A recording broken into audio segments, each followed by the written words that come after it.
meteorologist Max Logano.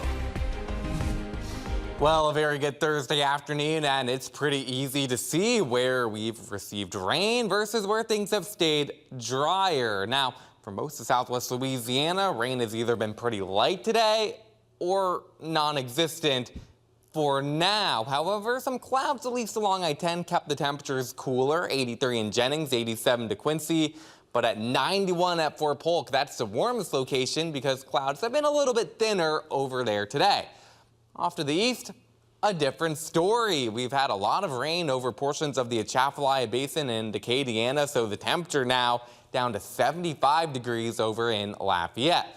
And yeah, you can see those showers and thunderstorms trying to push really in a southwesterly direction late this afternoon. So if some of those showers and storms hold together, I think they get into eastern parts of Cameron Parish, possibly into Jeff Davis Parish within the next hour. And even though rain is lighter, we could see some showers try to move into Allen Parish pretty soon within the next half hour, again, if they hold together. If we take a look off to the east a little bit more now, you'll notice still a broad counterclockwise swirl. This is Index 93L, or what it was earlier on during the day.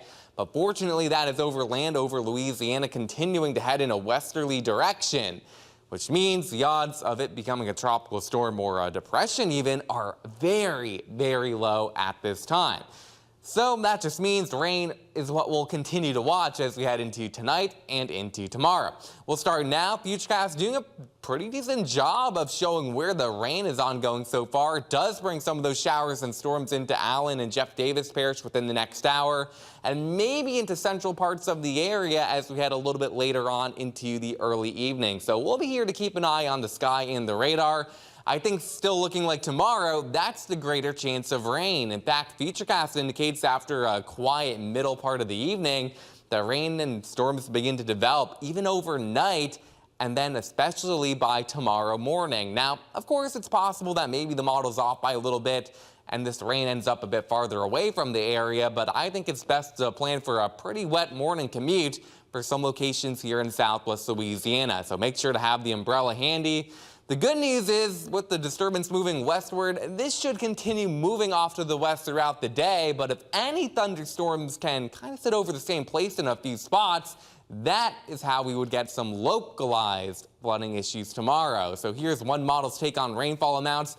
Overall, talking about a generally manageable rainfall event, maybe some locations not even seeing half an inch of rain, but again, there are a couple of hot spots that easily could occur if rain does move over the same location. So we'll continue to basically go with the general 1 to 4 inches of rain. Most locations don't see 4 inches of rain, but I do think we could see that in a few spots, maybe more, if those thunderstorms remain in the same spot. So that's what we'll be watching.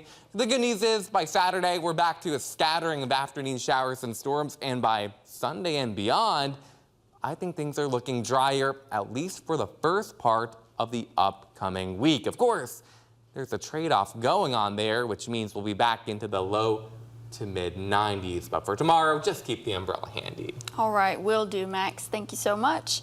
Well, if you haven't gotten your children